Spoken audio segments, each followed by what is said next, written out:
Hello नमस्ते सबैजनालाई। सबैजना सन्चै छौ? पढाइ चलिरहेछ ल। हामीले लास्ट भिडियोमा इन्डिसेसको एक्सरसाइजहरु गरेका थियौं। 5 नम्बरसम्म एक्सरसाइज गरेका थियौं। अब लास्ट दुईटा नम्बर छ 6 र 7 नम्बर। सो म 6 नम्बर गर्छु र 7 को बी नम्बर गर्छु, ठीक छ? सो हामीले यहाँ के हेर्छौं? 6 नम्बर हेर्छौं र 7 को बी नम्बर हेर्छौं। हामीलाई थाहा नै छ इन्डिसेसको रुल। इन्डिसेसको रुल के छ भन्दाखेरि एउटा मात्रै रुल छ। हामी के पढाएको थियौं? बेस जहिले पनि बराबर गर्ने। जे हिसाब गर्दा पनि हामीले एउटा रुल के याद गर्नुपर्छ? बेस जहिले पनि बराबर गर्ने। 6 नम्बरको क्वेशनको सोलुसन गरौँ।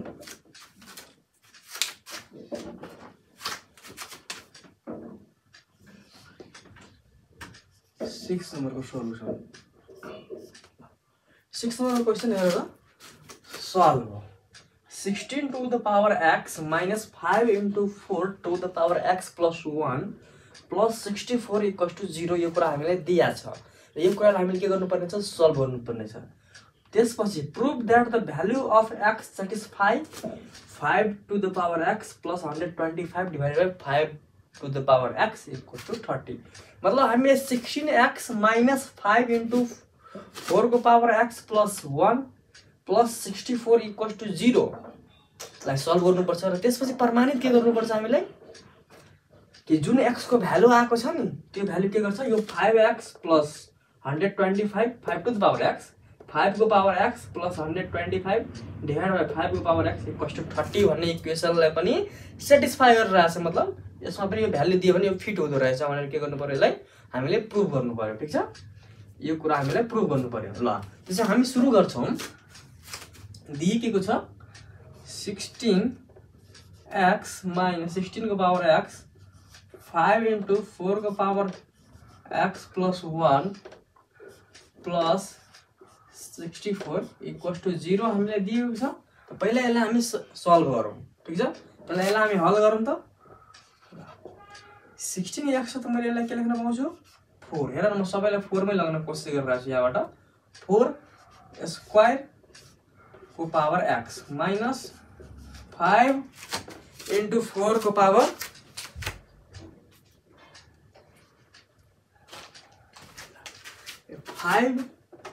into 4 को पावर x into 4, ठीक छ? यसलाई मैले ब्रेक गरे, तोडे। 4 को पावर x लेखे र 4 को पावर 1 लेखे प्लस 64 इक्वल्स टू 0 और 4x स्क्वायर गर्न पाउँछु? पाउँछु। मैले x लाई भित्र लेखेर 2 लाई बाहिर लेखे के पाउँछु गर्न हो? पाउँछु। यसलाई यसरी हो नि त 4 स्क्वायर को x छ भने यसलाई हामी कसरी लेख्न पाउँछौ? 4x लेख्न पाउँछौ। र यसलाई नै हामी कसरी लेख्न पाउँछौ? 4x स्क्वायर लेख्न पनि पाउँछौ। पाउँछौ लेख्न? यो कुरा हामी गर्न पाउँछौ। यही कुरालाई मैले त्यसरी डाइरेक्टली लेखेको।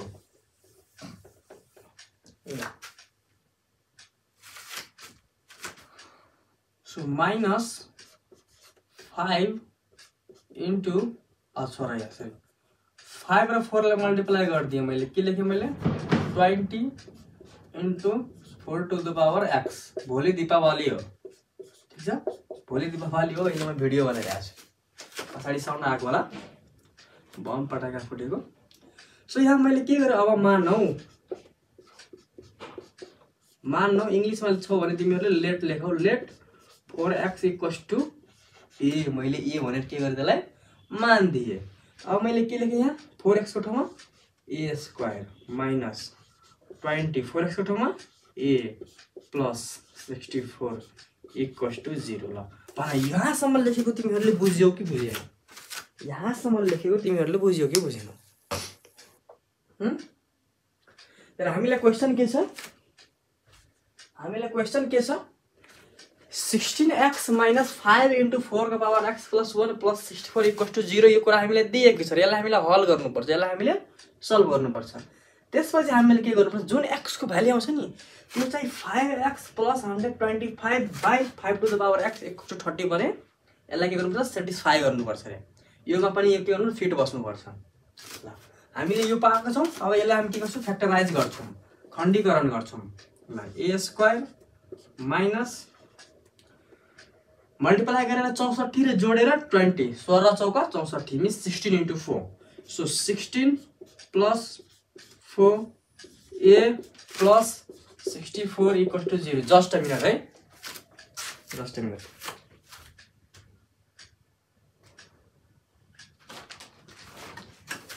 ल और a स्क्वायर थोड़ा डिस्टर्बेंस थियो minus 16a minus 4a plus 64 equal to 0 और a into a minus 16 minus 4 into a minus 16 equal to 0 ठीक है यहाँसम्म सो और a माइनस 16 लेखेँ मैले र a माइनस 4 लेखेँ 0 सो हाम्रो के फ्याक्टराइज गरेर के आयो a माइनस 16 र a माइनस 4 इक्वल टू 0 आयो ठीक छ अब यसलाई हामी आइदर अर गर्छौं यसलाई हामी के गर्छौं either or so either a minus 16 equal to 0 लेख्छौं और a माइनस 4 इक्वल टू 0 लेख्छौं ठीक छ यो अथवा त्यो के यो अथवा त्यो गरे हामीले सो a इक्वल टू यहाँबाट के आयो 16 अब मलाई भन a भनेको के हो a भनेको के हो यो हो 4 को पावर x हो a भनेको के हो 4 को पावर x हो सो 4 को पावर x इक्वल टू 16 और 4 को power x equal to 4 square therefore यहाँबाट के आयो x इक्वल टू 2 आयो x इक्वल टू 2 किनभने बेस बराबर छ भने पावर के हुन्छ बराबर हुन्छ अब यहाँबाट अर्को और बोलाएर a इक्वल टू 4 लेख्न पाए a भनेको के हो 4 को पावर x हो equal to 4 so x equal to के आयो 1 आयो किनभने 4 को माथि 1 छ सो हाम्रो दुईटा भ्यालु आयो एउटा के भ्यालु आयो एउटा x को 2 आयो र एउटा x इक्वल टू 1 आयो सो यो कुरालाई हामी के गर्नुपर्छ यो इक्वेसनले सेटिस्फाई गर्छ कि गर्दैन यो इक्वेसन लेखौं पहिला 9 भनेर लेख नेपालीमा छ भने अब भनेर लेख ठीक छ 5x plus 125 divided by 5x equal to 30 त अहिले म के लिन्छौ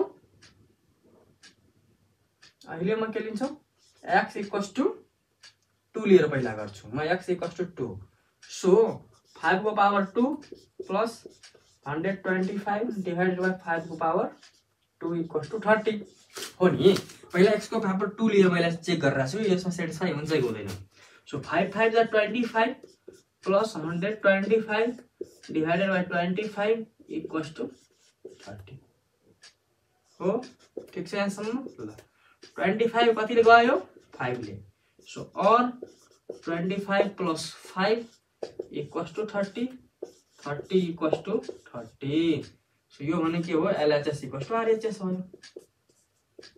सो के बुझ्यो भन्दाखेरि यो x को भ्यालु 2 जतिखेर लिइराछ नि यो इक्वेसनलाई के भइराछ सेटिस्फाई भइराछ अब अर्को मैले x को भ्यालु के लिए 1 लिए हाम्रो 1 पनि आएको छ सो x को भ्यालु 1 लिए अब मैले x को ठाउँमा के हाल्छु 1 हाल्छु 5 को पावर 1 प्लस 125 डिवाइडेड बाइ 5 को पावर 1 इक्वल टू 30 सो और 5 plus 125 divided by 5 equal to 30 so और 5 5 र 125 कति जान्छ 25 ले 5 plus 25 equal to 30 so 30 equal to 30 so यो पनि के भयो LHS इक्वल टू RHS अब के लेख्ने हिन्स प्रूव्ड लेख्ने के hence proved the value satisfy the equation this प्रमाणित भयो कि x को भ्यालु यसलाई के गर्छ सेटिस्फाई गर्छ भनेर लेख्ने हो ठीक छ ल राम्रो देखिरहेछ अब हामी 7 को बी गर्छौं यहाँसम्म ठीक छ कुनै कन्फ्युजन हुनु भएन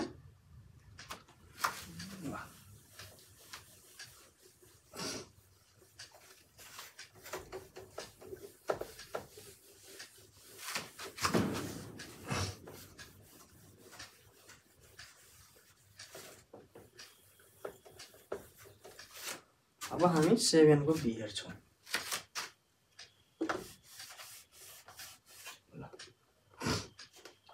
7 को बी को क्वेशन के छ, इफ x इक्वल्स टु यति, मतलब हामीलाई के दिया छ, गिभन मा के छ, दिएको के छ,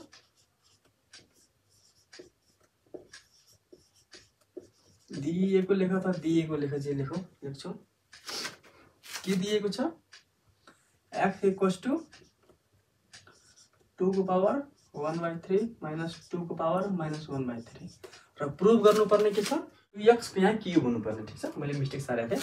2x cube plus 6x minus 3 equals to 0। So हामी के गर्छौं, यसलाई क्यूबिङ गर्छौं बोथ साइड, मतलब बोथ साइडमा मैले पावर के गर्छु, रेज 3 गर्छु। सो क्यूबिङ बोथ साइड गर्छौं हामी।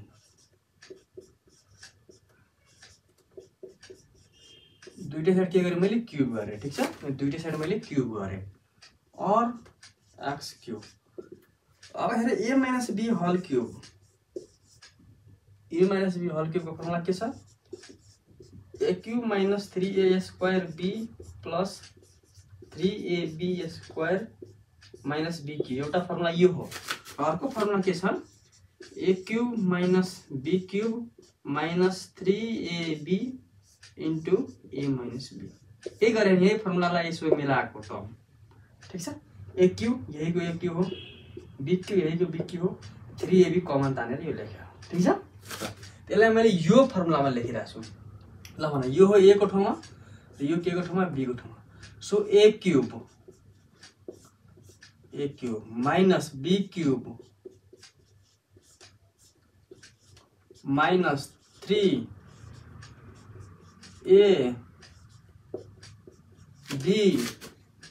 Into a minus b। ठीक से लगेगा। और x क्यूब इक्वल टू यो 3 र 3 क्यान्सल आउट हुन्छ, 2 माइनस 2 को पावर माइनस 1 माइनस 3। यसलाई गर्दाखेरि हामी के पाउँछौं, 1 पाउँछौं। किन 1 पाउँछौं, यसो हेर, 2 को पावर 1/3 छ, दुईटै बेस सेम छ भने जोड्न पाउँछौं 1/3। सो यो गर्दाखेरि 2 को पावर 0 इक्वल्स टु 1 आयो। सो त्यसैले सिधै यो के भयो, 1 भयो। ठीक छ, दुईटै बेस सेम छ भने मल्टिप्लिकेसन फर्ममा छ, दुईटैलाई जोड्छौं हामी, जोड्यो भने 2 को पावर 0 आयो र इक्वल्स टु 1 भयो। इन्टु अब भने यतिको ठाउँमा हामी x लेख्न पाउँछौं। यो भनेको त x हो, 2 को पावर 1/3 माइनस 1/3 2 को पावर, यो भनेको त x हो। सो मैले यहाँ के लेखेँ, x लेखेँ। और x cube minus equals to 2 minus 1/2 minus 3x और x क्यूब बराबर 2 2 जा 4 minus 1 minus 6x divided by 2। यही पनि गरे हैन, मैले यसलाई सल्भ गरे। अब मैले 2 एलसीएम लिदिए र माथिलाई मैले सल्भ गरे। और 2x क्यूब, 2 लाई मैले यता ल्याएँ, 2x cube equals to 4 minus 1 3 minus 6x। आउँछु लेख्न, मैले 2 ले त मल्टिप्लाई गरेर 4 माइनस 1 लेखेर 3 लेखेँ माइनस 6x और 2x cube plus 6x minus 3 equals to 0 आयो। हामीले प्रुभ के गर्नुपर्ने थियो, यही प्रुभ गर्नुपर्ने। 2x cube plus 6x minus 3 equals to 0।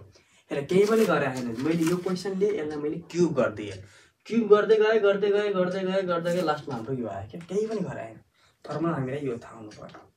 ठीक छ, यो स्टेपमा पनि केही गरे हैन, मैले 2 एलसीएम लिए, 2 2 जा 4 माइनस 1 माइनस 3 2 जा 6x लेखेँ मैले। ठीक छ, सो यो के भयो, प्रमाणित भयो, प्रुभड। यहाँबाट मैले के गरे भन्दाखेरि हामीले इन्डिसेस च्याप्टर सक्यौं। यहाँबाट हामीले इन्डिसेस च्याप्टर सक्यौं। अब हामी नेक्स्ट च्याप्टर सुरु गर्नेवाला छौं। ठीक छ, नेक्स्ट च्याप्टर अब हामी आई थिंक सर्कल सुरु गर्छौं। ल अहिलेको लागि यति गरौँ, पढ मजाले। ल थ्यांक यू।